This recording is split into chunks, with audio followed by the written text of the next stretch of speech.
महाराष्ट्र में विधानसभा चुनाव को लेकर चर्चा है। चुनाव से पहले एक योजना जनता के बीच आई, लेकिन इस योजना का फायदा जनता को मिलने से पहले ही इस पर बवाल मच गया है।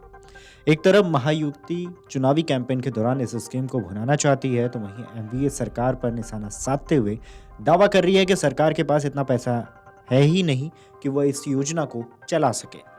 खैर, स्कीम को लेकर चर्चा है, मुद्दे को लेकर सियासत भी गरमाई हुई है। ऐसे में लड़की बहन योजना क्या है जिस पर बवाल मचा है, चलिए बताते हैं।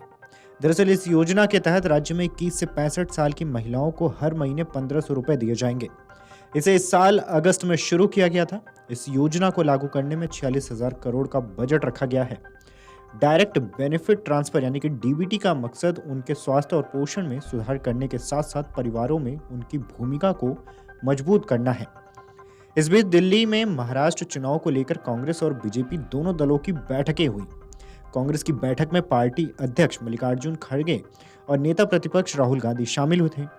बैठक में महाराष्ट्र कांग्रेस के अध्यक्ष नाना पटोले ने कहा कि आज की बैठक में आने वाले विधानसभा चुनाव को लेकर रणनीति पर चर्चा हुई है। हम महाविकास आघाड़ी की राज्य में सरकार बनाएंगे। सीट शेयरिंग को लेकर कोई विवाद नहीं है। एमवीए सभी 288 सीटों पर चुनाव लड़ेगा। वहीं महाराष्ट्र में बीजेपी कोर ग्रुप की बैठक में रणनीति तय की गई। इस बैठक में अमित शाह, जेपी नड्डा, देवेंद्र फडणवीस, भूपेंद्र यादव, अश्विनी वैष्णव, विनोद तावड़े, बीएल संतोष मौजूद थे। यानी दोनों ही दलों ने आगामी चुनाव के लिए कमर कस ली है। लड़की बहन योजना को लेकर महाराष्ट्र में राजनीति गरमाई हुई है।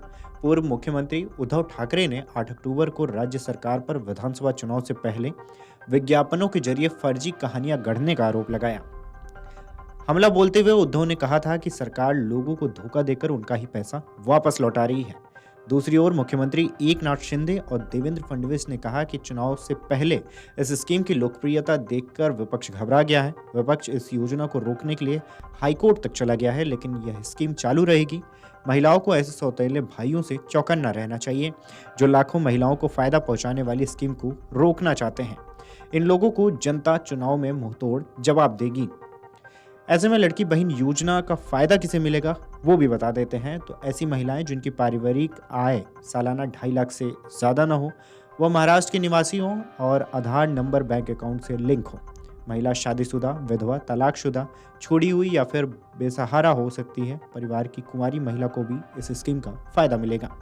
अब सवाल ये भी है कि किसे फायदा नहीं मिलेगा। तो बता दें कि वो महिला जिनका परिवार इनकम टैक्स भरता हो, ऐसी महिलाएं जिनके परिवार के सदस्य सरकारी मुलाजिम हैं, ऐसी महिलाएं जिनको राज्य सरकार की इसी तरह की स्कीमों से फायदा मिल रहा हो। बता दें कि 288 विधानसभा सीटों वाले महाराष्ट्र में चुनाव दिवाली के बाद होने की उम्मीद है। चुनाव आयोग बाकी 2 राज्यों में चुनाव कराने की तैयारी कर रहा है। वहीं सबकी नजरें महाराष्ट्र और झारखंड में होने वाले विधानसभा चुनाव पर टिक गई हैं। चुनाव आयोग महाराष्ट्र और झारखंड विधानसभा चुनाव की तारीखों का ऐलान कर सकता है। जानकारी के अनुसार इन राज्यों में विधानसभा के चुनाव नवंबर के दूसरे या तीसरे हफ्ते में होने की संभावना है। इससे पहले महाराष्ट्र में तोहफों की झड़ी लग गई है, जिस पर अब इस बहन योजना पर बवाल मचा हुआ है। वीडियो डेस्क अमरउजाला.com। अगर आप ये वीडियो YouTube पर देख रहे हैं तो हमारे चैनल को सब्सक्राइब कर बेल आइकन दबाएं और Facebook पर देख रहे हैं तो हमारे पेज को लाइक करें। 8 मिलियन प्लस सब्सक्राइबर, आपके इस भरोसे के लिए बहुत धन्यवाद।